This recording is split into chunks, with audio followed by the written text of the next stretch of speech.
Πάροχος της Καστοριάς ραφούσε τα μαλλιά του σαν ήρθανε τα ταρκικά στην περιφέρεια του σαν ήρθανε τα ταρκικά.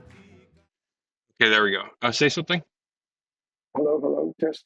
Trump is an asshole. Okay, there we go. Excellent. Sounds good. Sounds good. Yeah. Right. Okay, how's that? Let me see here. Okay, there's the frame. How's that? I don't know if I can handle this. Oh, and you Okay. have a keffiyeh on. Don't you realize that's a symbol of terror, don't you? Terrorist symbol. Yeah, I know, right? Too fucking bad, motherfucker. Too fucking bad, motherfucker. I know, right? Yeah, I know. That's like that's the thing, right? What the fuck? What was it? Some teacher just got booted out. Yet another victim of this crap. Was it Colombia or something? He got lost tenure because he wore a keffiyeh to class. Yeah, it could have been. I've been reading a handful. I don't remember that one, but there's a handful for sure. Yeah, right. Yeah, a number of them. Let's see here. Okay. Make sure. Okay. All right. I think we're pretty much ready to rock, my man. Okay, let's go. All right. So we're back. We're back. 3 Welcome months back. later. Whose fault is 3 that? months later. I think it's probably yours. I would blame Jill Stein. No. Why not? She's gonna get blamed for everything anyway. Poor woman. God, yeah. It's the Arabs. It's the anti-genocide voters. Am I not supposed to say that? Is that on the list? Did we check the list for? I think genocide is a word that you can't say. Israel and Israeli are words you can't say. I don't have. I think we should do our best to not curse. That'll be a little hard. But other than that, I think we should just do what we do. Okay, not fucking curse. Fucking curse. No mentions of Israel. We'll fix this all in post. I'll insert. We'll have a little bleep track. No. I am back. I'm back from Catalonia. It was good. I bet the food was really good. I bet the wine was really good. Oh, it was so incredible, and just the people. It's just, man, I got to tell you, it was nice to be at a place that was.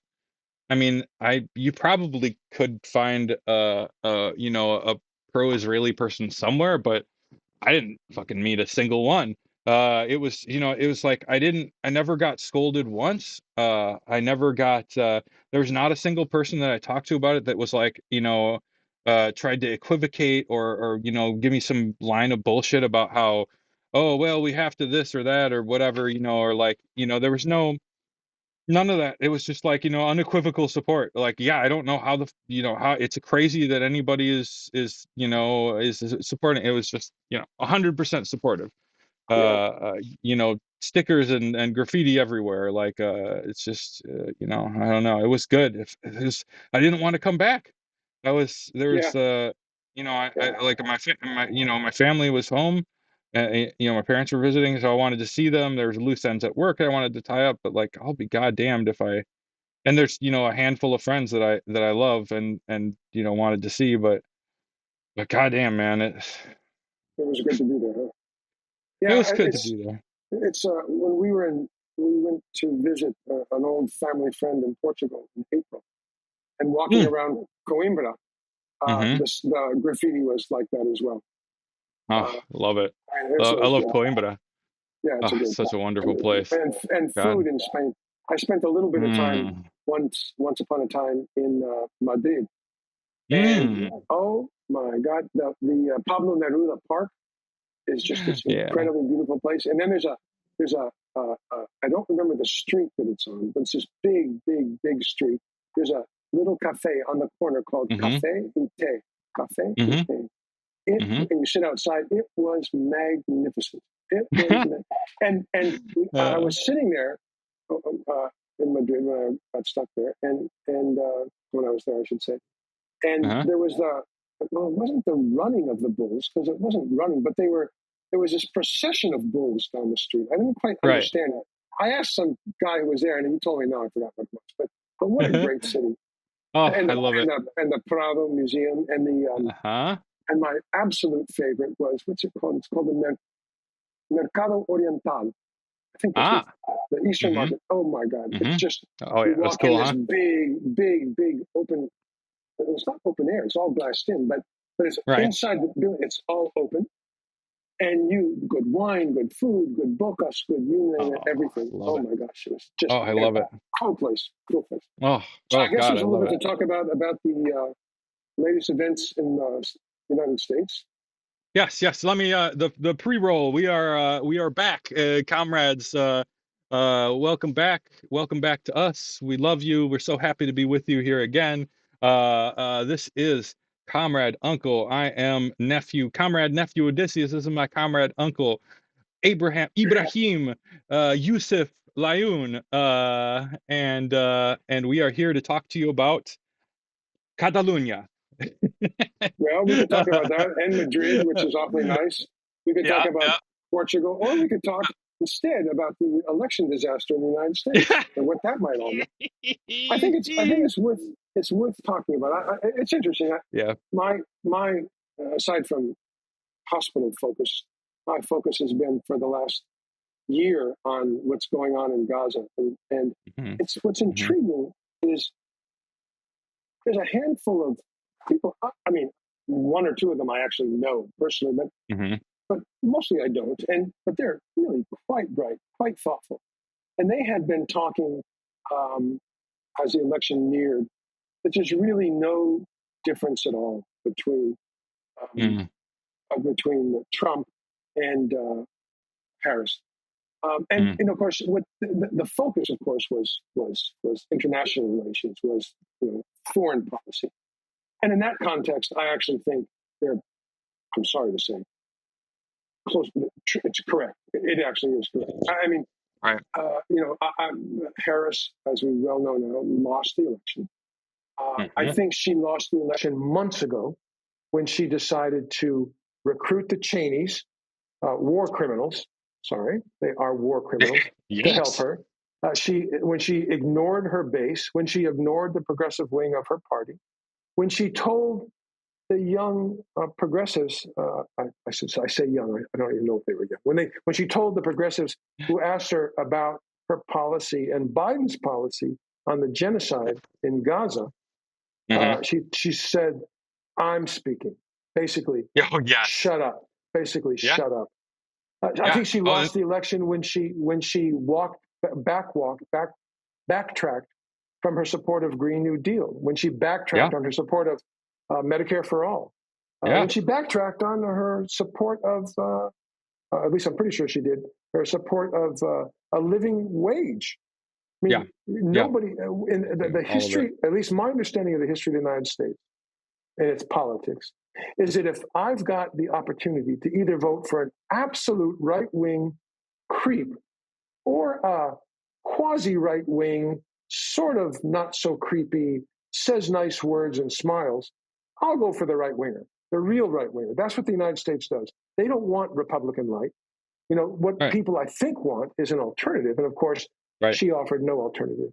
Right. That Right. for Yeah. No, I for mean, it was one of a handful. I mean, like sending two, not one, but two Zionists to Michigan to berate Arab voters for yeah, she sends Bill Clinton of all people, and he yeah. goes there and tells them, you don't know what you're talking about. You guys, if you knew more about it, you would support the Israelis. And what would you do if it was your family that you were peacefully living outside of Gaza and then you were slaughtered? You wouldn't want moderation. You wouldn't be counting the amount of death. It's just like crazed. And then the other one, what was this? Josh, what was his name? Greetings, comrades. It is I, future Odysseus, here again, your nephew. And I'm just breaking in here to give a little that context.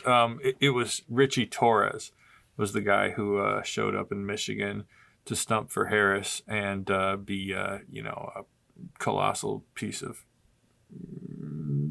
garbage. to put it lightly. So check this out. Notably, Torres emphasized that Harris's team had rejected calls by the Michigan-based organizers of the uncommitted protest movement for a speaking slot at the Democratic National Convention. The movement wanted Palestinian Americans to speak, and Harris made the controversial move because she didn't want to risk any chance of any speaker opposing Israel. Skipping ahead a little bit, this is from an article in some god-awful rag. What is this? Jewish Telegraphic Agency. At any rate, let's see here. Oh yeah, this is some good shit right here. God, I hate this guy. This is who they sent. Unbelievable. He said, all people of all backgrounds should be welcome at the DMC, but not all messages should be given a microphone on the Democratic Party's most important stage, Torres told JTA. A pro-Israel party like the Democratic Party has every right to filter out anti-Israel messaging, just like a pro-choice party has every right to filter out anti-choice messaging.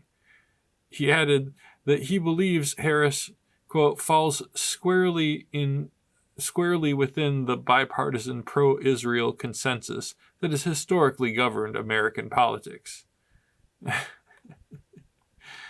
So this is the guy they sent to Michigan.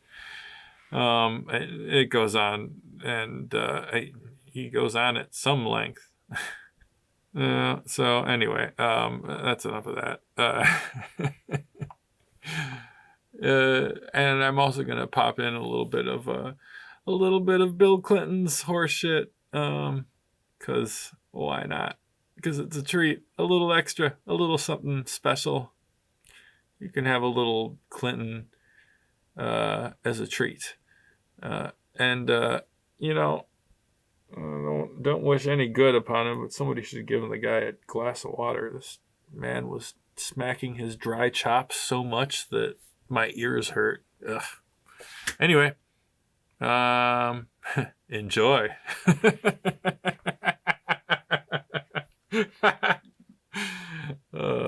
Jeez. Future Odysseus out. I understand why young Palestinian and Arab Americans in Michigan think too many people have died. I get that. But if you lived in one of those kibbutzim in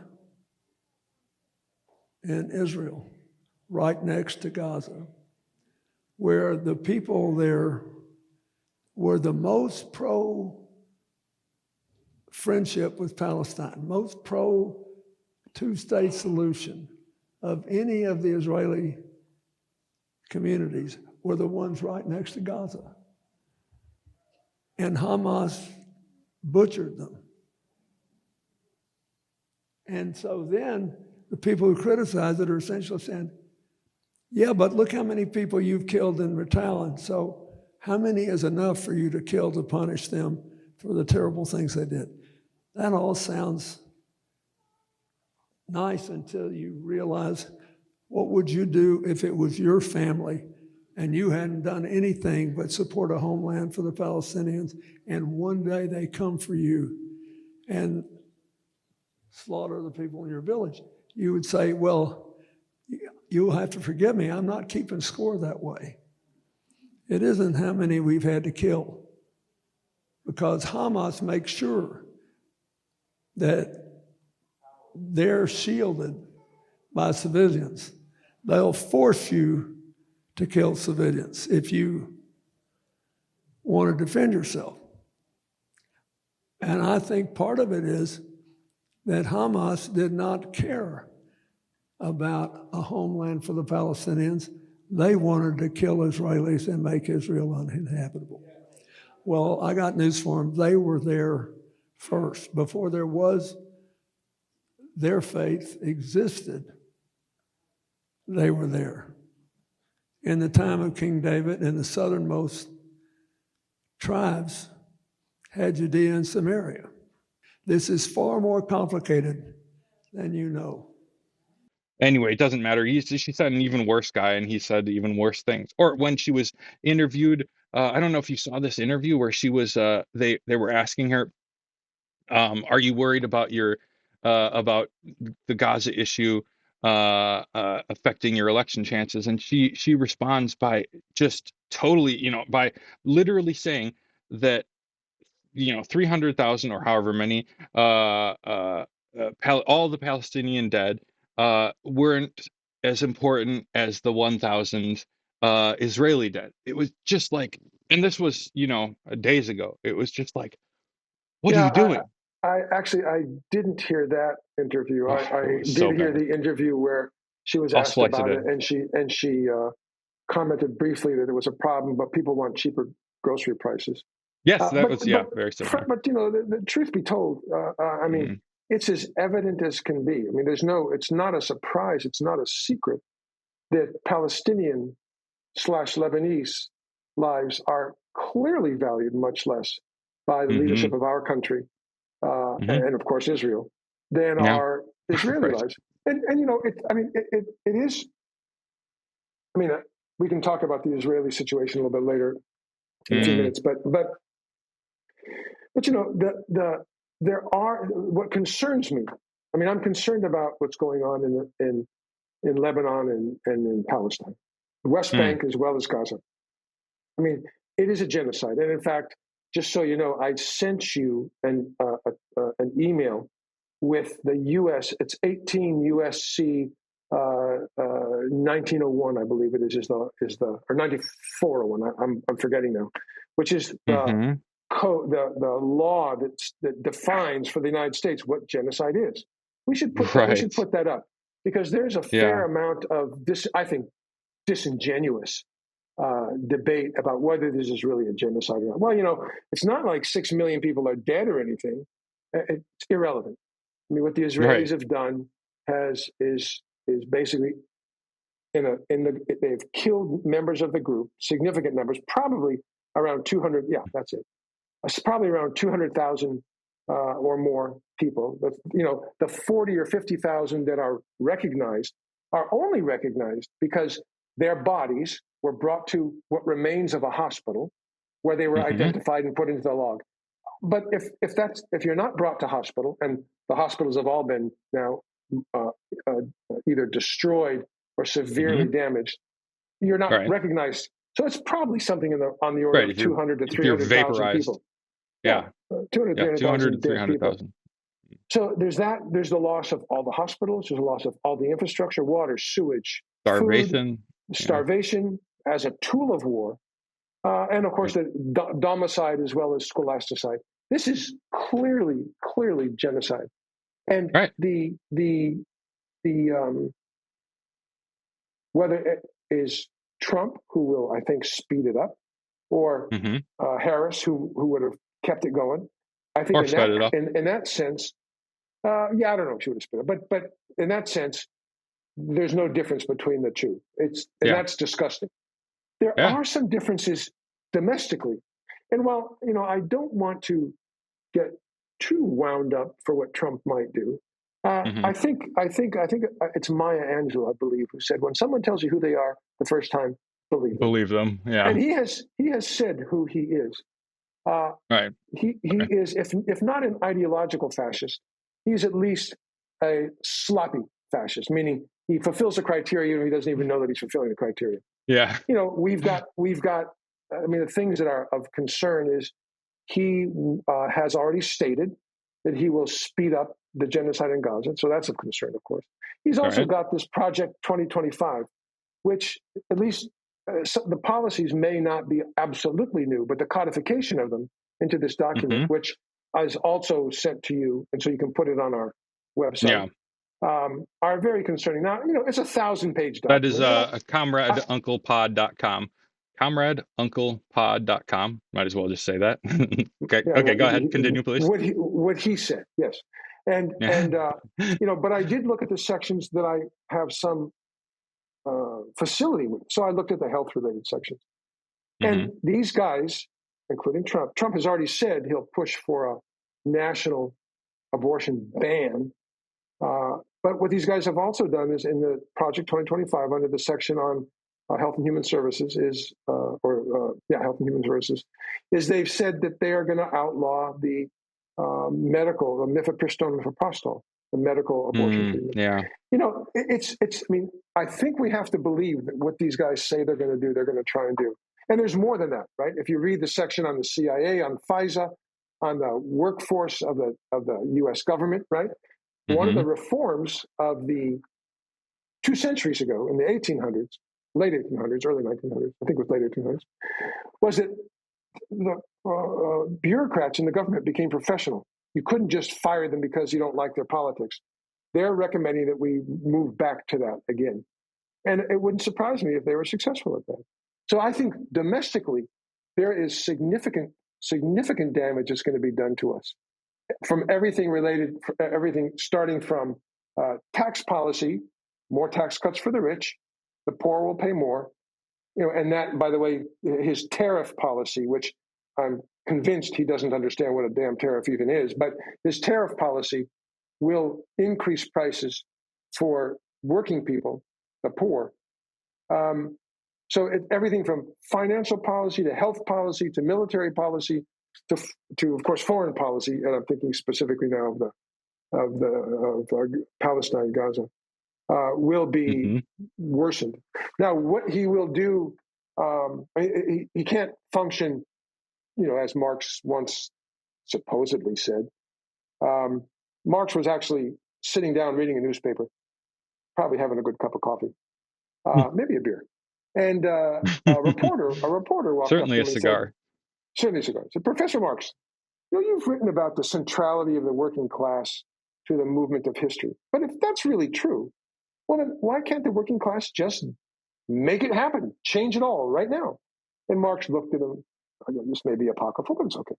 Marx looked at him and said, "Oh, my dear friend," he said, yes, the working class is a motor force of history, but they can't just function any old way they wish. They are constrained by the historical times they're in. They're kind of like a little puppy dog on the back of a pony cart with a long leash. They can go a little to the right, a little to the left, a little ahead, a little behind, but the pony cart is going to go in the direction it's going to go. And that I bring up that possibly apocryphal, probably is apocryphal, but it doesn't matter, example, because Trump will not be able to do just what he will. The U.S. today isn't the U.S. of 1991 in terms of power, economic, or military. There is, in the context of what he might do internationally, specifically now thinking about West Bank, Gaza, Palestine. There are other actors. Hezbollah, the Lebanese resistance, has, as far as I can tell from everything I read, fought the Israelis to a standstill. They're unable to really enter much of Lebanon. Hamas has not been defeated. They are still injuring, wounding, and killing soldiers, destroying tanks and APCs.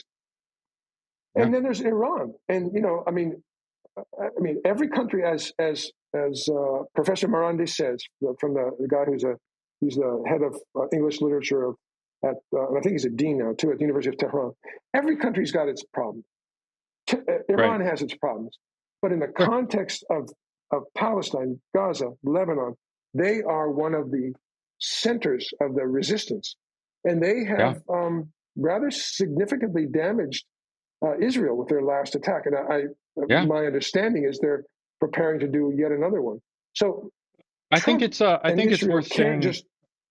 Go ahead. Sorry. Trump and Israel can't, and I say Trump and Israel because clearly the U.S. government and the Israeli government work hand in glove, can't just do what they'd wish they could do. It's not a unipolar moment anymore.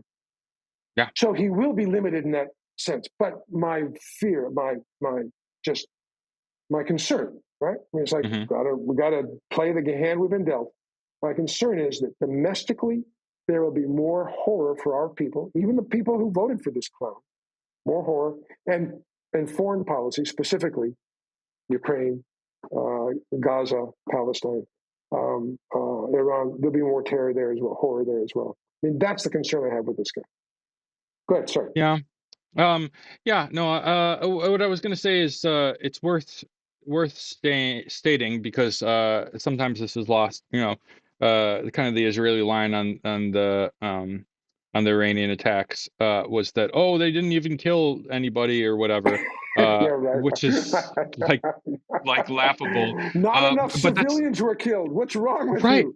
No, Right. literally, that was like their whole, because that's how they think apparently, Yeah. or clearly. But in fact the goal was not, and maybe I'll splice in some images here. But the goal was clearly not that, but to attack military targets, and that Yeah. they succeeded at. I saw some images of a bunch of destroyed F-35s. They struck air bases, and they weren't aiming to kill people. What They you were say? aiming If you, to. I've not seen I've seen the airfield with damage. Hmm. I haven't seen the F-35s destroyed. That if you got Let's photos see of if we that, that'd can. be good to put on. Okay, I'm sorry Yeah, for interrupting. Go yeah, ahead. yeah. Let me see if I can find them again.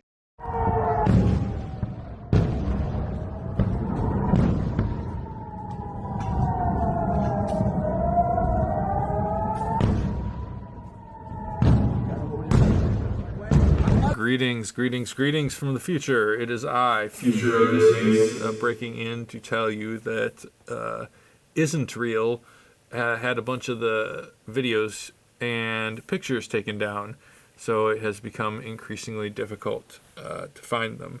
I'll go searching some more, but anyway, here's some stuff that I did find. I've spliced it in here. If you are only listening, then you'll hear some strikes, and to cut a long story short, 96, I believe it was, strikes hit inside of the base. So pretty unlikely that it didn't do some damage. At any rate, they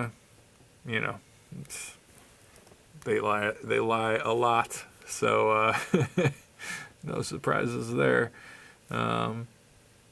My favorite copium video from their response is this one of this one of their guys standing in front of a single F-35 and being like, there was nothing that they have done to us, with this weird little lisp.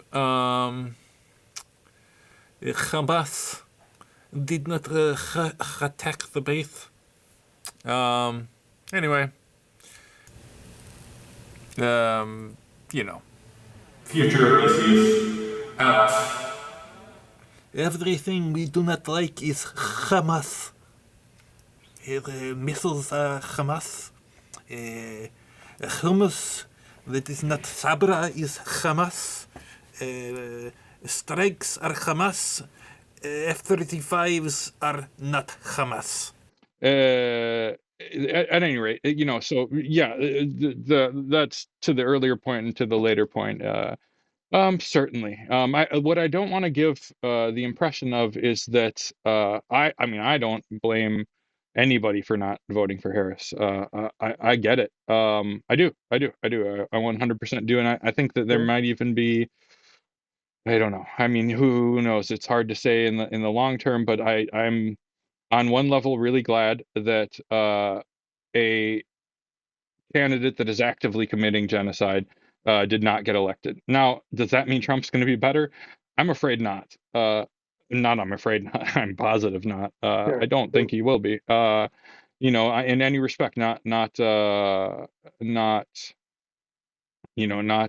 domestically, possibly not internationally. I'm not sure. At least maybe there could be some whatever. It doesn't really even bear speculating, but maybe there could be some de-escalation in our proxy war with Russia. But that said, of course, what you're saying is true. The plans, the Republican plans, not just this year, but for the past, yeah, 50 years, 100 years, maybe 50 at least. Neoconservative plans have been horrible for women, minorities, for everybody, really. Actually, ultimately, Well, like you said. for the climate. I mean, Yeah, there is an existential threat. Actually, yeah. Harris said the existential threat was Iran, which is absolutely absurd. The It is. existential threat is, well, actually two: nuclear war, which Yep. Biden has pushed us closer to, and Hmm. the climate emergency, which, Yep. to his credit, Biden did make some moves. I mean, Some you very can't small. minimize those. They were small, No, and we need to do more. And much this more. is not like some theoretical, God, if we just had the technology. The No, technology to solve this problem in a handful of years exists today. Full stop.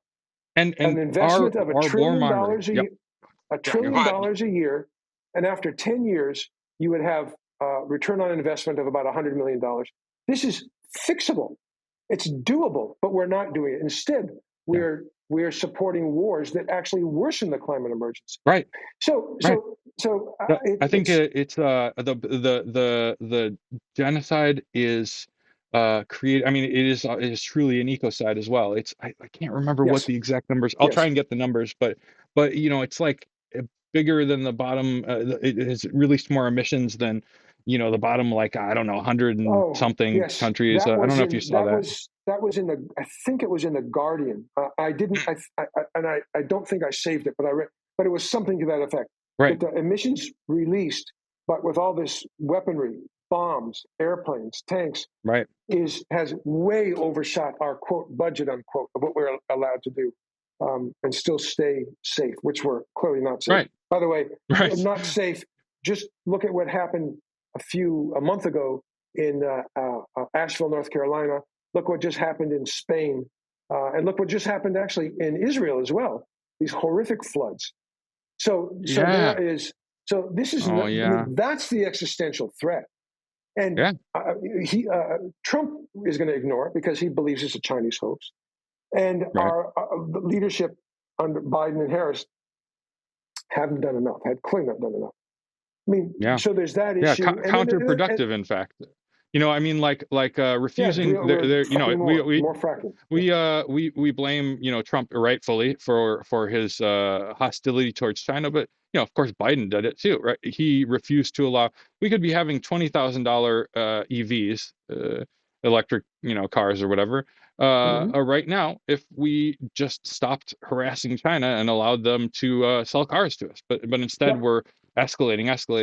Yeah. It's No, it's you're absurd. 100% right on that. So I mean, those are the things that worry me. I mean, and then there's the sort of the I don't not banal, because it's not banal, but it's the stuff that Mhm. we are involved with every day. Like I'm involved with hospital work. I mean, my patients still come in and can't afford their medications. Mhm. Even Yeah. though there's this reform for $35 insulin.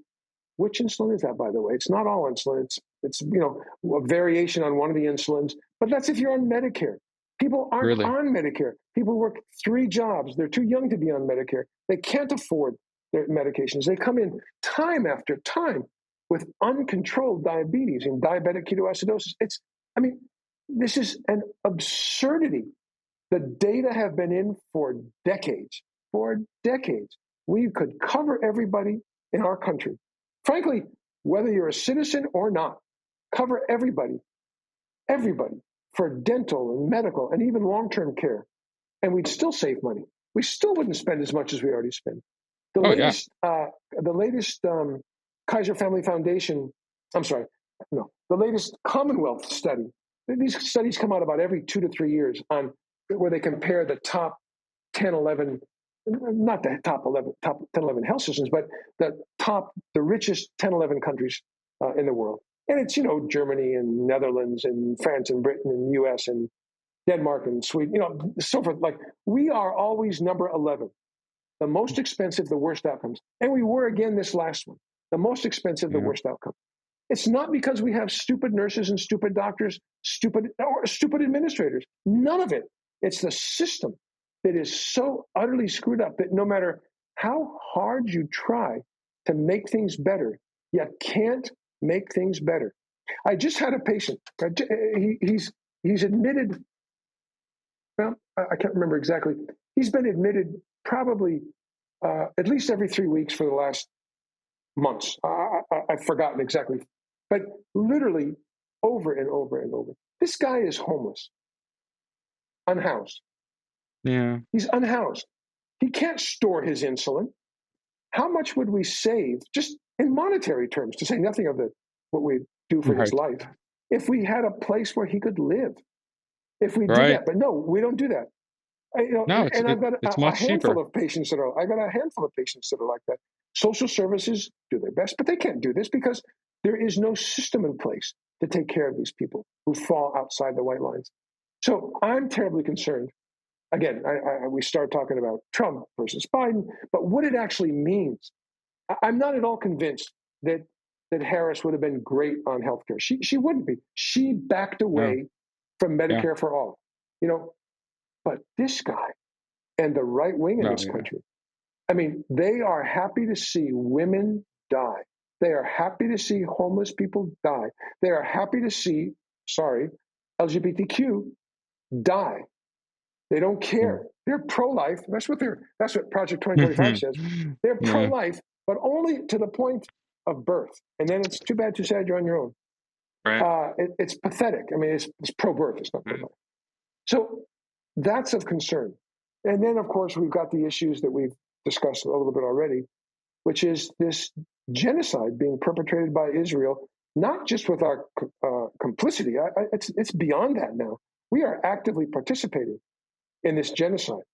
And it is a genocide. And the fact that we value life so little in that part of the world is just remarkable. And, of course, what people say, and I've heard it very recently. Well, I mean, if they didn't want a war with Israel, why'd they start a war with Israel? So, but the only way you can say stuff like that, the only reason anyone could make such a statement is if they're utterly ignorant of the history of the area.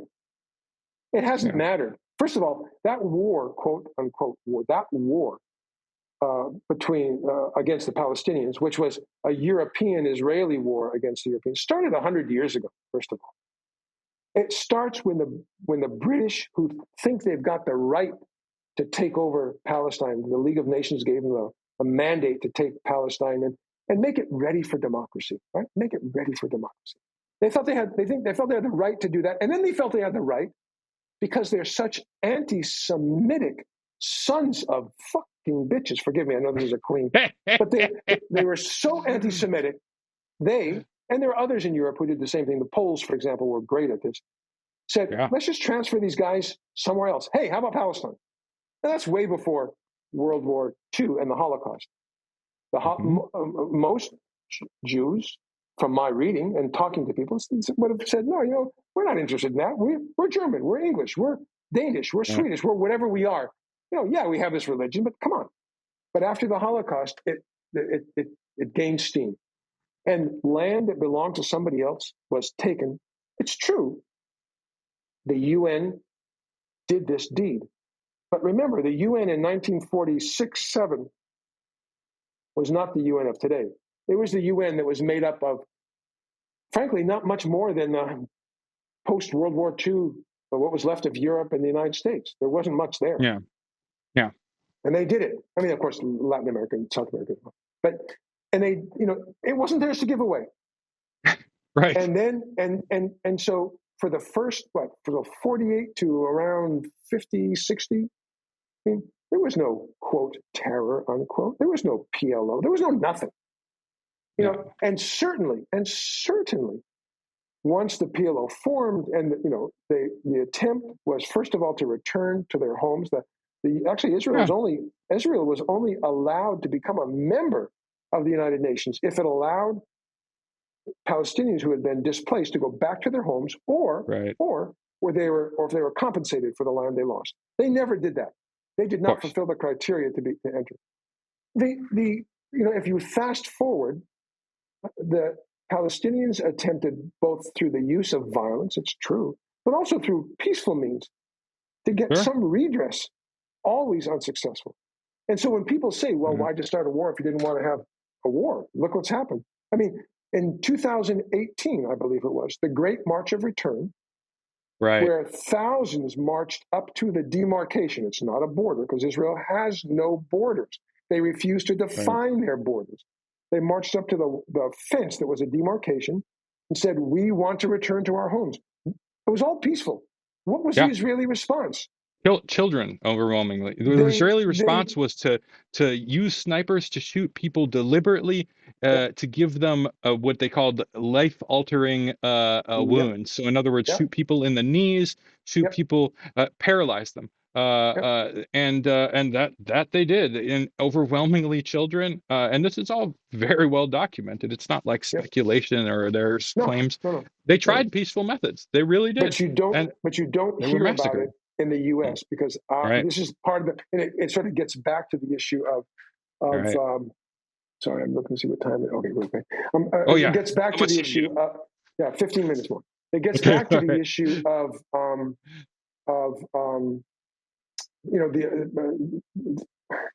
the election here, and Yeah. the media. I mean, I think we had pretty Mhm. significant media malpractice Yeah. about what was going on here, and certainly the same thing what's going on there. I mean, this is probably not the place Yeah. to rehash all of it, but it's Well. very intriguing that Israelis are killed where Palestinians Mhm. simply die. That Yeah. Right. bullets enter a car to kill a 6-year-old, but an Israeli is murdered. Right. It's as clear as can be that The there way they is. talk about things is a complete double standard. Yeah. Mm. Yeah, yeah. Yeah. So again, but I want us to be unequivocally just here. The international humanitarian law does Mhm. state that an occupied people have the right to resist, even violently. But it also Exactly. states that there are conditions that have to be fulfilled. Hamas, or if not Hamas themselves, people who followed on Hamas did commit crimes that are considered war crimes, killing civilians. Sure. Taking soldiers prisoner of war, that's not a crime. But Right. taking children and old people and just shooting people who have surrendered, and to their credit, now they're all the leaders are dead. So, but to their credit, what Hamas had said was, "We recognize the International Criminal Court. We will follow their findings. Let's have an Yeah. investigation." The Israelis Right. unequivocally, no, we don't want any part of that. Yeah. Yeah. No, they offered to So turn themselves in. They were like, as long as Netanyahu comes too, we're fine. And Ben Gvir. so Yeah. so so so but So where does there that is leave us? well, Yeah. where does it leave us? Because we're running out of time. But where does that leave Yeah. us? Where it leaves us is there is a genocide that's ongoing.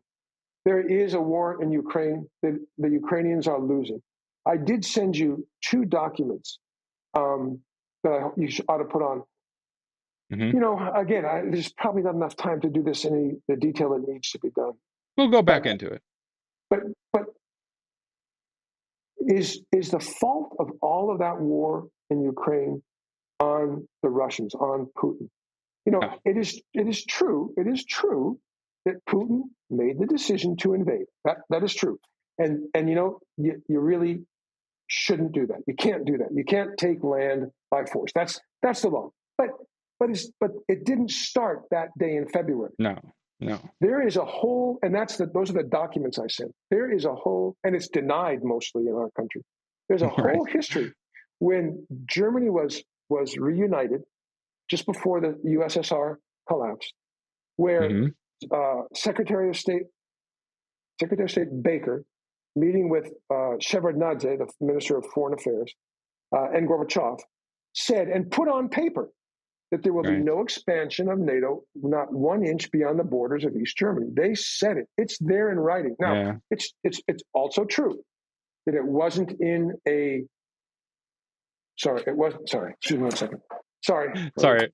No. Don't apologize. So the No, upshot anyway is that we agreed to something and we did not honor that agreement. Not only in a that, we memorandum, sponsored a coup. and Yeah. it's Right. not in a treaty. And so Yeah. people Well. will say, Yeah. "Well, too bad for them. They're so stupid to believe us." But I'm sorry. I mean, no, that's not the way it should work. So Right. we, Right. the USSR lost between 26 and 27 million people in World War II. they lost about 1.8 to 2 million people, 2.6 million people in World War One. They were invaded multiple times. I mean, Yeah. I sort of, even if I don't like Putin, even if I detest Putin, I've got to be smart enough to see. And frankly, I don't detest him. I think he leaves a lot to be desired. Yeah. But the guy's no Dumbo. We have to be able to understand why he might. I mean, that's what diplomacy is all about. Right. We have to understand why he might be concerned about having NATO troops, weapons on his border. Yeah. And so, again, should he have invaded? I mean, from my standpoint, no, he shouldn't have. We should have figured out a different way. But were there multiple attempts to try and figure things out that we and our British colleagues sabotaged? Absolutely. Yeah. No, we scuttled the deal. They even had a working peace deal that both sides agreed on, Ukraine and Russia, and our little, our little Boris Johnson puppet, our weird Muppet man Boris Johnson came in there and scuttled the deal. Said, we will not support this. We will not give you the security guarantees that you want. Do not make peace with them. We'll, just go and die. And so that's what they did. I mean, so what is another country? What are other countries to make of our guarantees, our word, right? I mean, we say to the Iranians, we really don't want you to have nuclear weapons because we don't want a nuclear zone. Well, we know as well as anyone that the Israelis have nuclear weapons and would use them and might use them still. It'd be a disaster. But, I mean, why would they not want to have them? Now, again, believe me, I don't want any part of that stuff. But to understand from their standpoint, look what's going on. And we're doing nothing but making it worse. We made it worse with Obama. Sorry. We made it worse with Obama. It was worse with Trump 1. It's worse with Biden, Harris. And it's going to be, I'm afraid, worse now with Trump 2. Trump. Yeah. Yeah. So, but we can't. But wait, one second. One last thing. Go ahead. I've got 7 minutes. One last thing, and that is, so what do we do? I mean, Joe Hill, when he was murdered by the copper bosses, I believe it was in Colorado. I mean, he is said to have said before he died, "Don't mourn, organize." Or at least if he didn't say it, the song that was written about him did say that. We are in big trouble, but we need to organize, not along sort of what's the term? Identitarian lines. Not along identitarian lines. Not in terms of identity politics. They matter, right? I mean, diversity matters, but class politics. We have to come together and organize. We need a working class party, and working class. Well, what about a women's party? But most of the working class in the United States, much of it, is women, are women. Right. And I mean, I'm a physician, but I don't own the means of production. I own my knowledge. That's what I own. That's all I own. You're working class. In other words, working class is pretty broad. It is all of us who do the work. We need a party that represents us. The Republican Party represents the fascist wealthy of the country, and the Democratic Party represents the wealthy of the country, who are on the edge, if you ask me, of fascist. So, so we need to organize. We need to come together. We need to argue, and we will argue. We will disagree, but we have to see the things that are bigger than our individual areas. Exactly. Come together and sort of problem solve. And it won't be this week or next week. This is generational. But that's the only thing we can do to solve this problem. And internationally as well. Not even just just nationally. Not even just inside the U.S. It is something that we all have to work together to achieve. And furthermore, if we're locked out of the levers of power in terms of electoral politics, then all the more reason that we have to work together. I don't think that change is going to come from the top. It has to be a grassroots thing. That means organizing in terms of labor. That means organizing internationally. That means, fighting. And here we are. Trump is president. However we got here, we got here. Trump is president. There's no sense in denying it. There's no sense in anything else. I mean, the Republicans, may have the majority they need to do all kinds of terrible things. And if the Democrats were in charge, we'd probably see all other terrible things. Maybe not some of the same ones, but nonetheless, ending this genocide, that is something that the people have to do. The government's not going to do it for us. a law that Schumer wanted to pass after the election, but before the inauguration of whomever had won, was a law that would make it illegal, as in Britain, to use certain words when you're talking about the Israeli-Palestinian conflict, quote unquote. I mean, that's Schumer, Democrat, big liberal. Right. I'm sorry, no, the guy's bought and sold. I don't know what his deal is, but I know his AIPAC monies are quite high. Again, speaks to the fact that we need to fix campaign finance reform to fix everything else. So internationalism, yes, fix the things we can fix here. We have to organize together. We are not going to give up. There's an old saying, I believe it comes from the Torah, which is just so beautiful. It says, a man, in this case, a man or a woman, a person, is not obliged to finish the struggle for justice, but he or she is obliged to begin the struggle for justice. We have done that. You're much younger than I. I've been at this for 50 years, right? I think I've told you my first event, 1971, 72, UC San Diego. And I'm just, believe me, I'm not the example you want to use of a real activist, but I've done my little bits. We all have to do our bits. Yes, you are. The point is that we are obliged to push to make justice happen, to bend the curve toward justice. We may not see it. We probably won't see it, but that's what we have to do. Even if we don't win, we do it because it's right, not because we're going to win. Yeah. God damn right, man. That is perfect. I could not have said it better myself. Comrade nephew. Comrade uncle, I love you, man. That is love great. You, baby. All right, take care. Go get on out of here. I'll wrap everything up. Okay. And don't forget all that stuff that I sent you to put on our so they can see it. You got it. And don't forget the entry music and the exit music. Very important. The ones we have are perfect. You got it, my man. Bella, you got it. Ciao, Bella. Ciao. No, Bella, ciao. Yeah. All right, man. Okay. Bye. Talk to you. Bye-bye. I love you, man. See ya.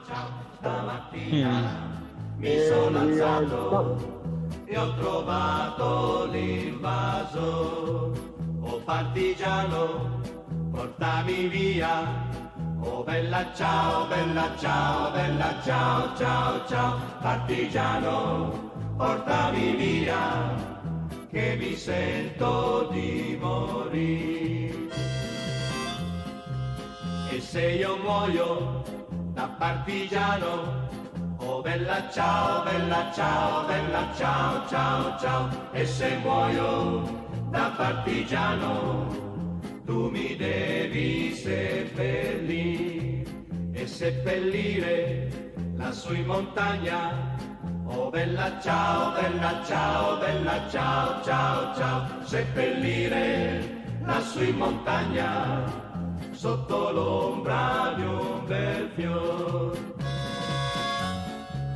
Tutte le genti che passeranno, oh bella ciao, bella ciao, bella ciao, ciao, ciao. E le genti che passeranno ti diranno che bel fior. E questo è il fiore del partigiano.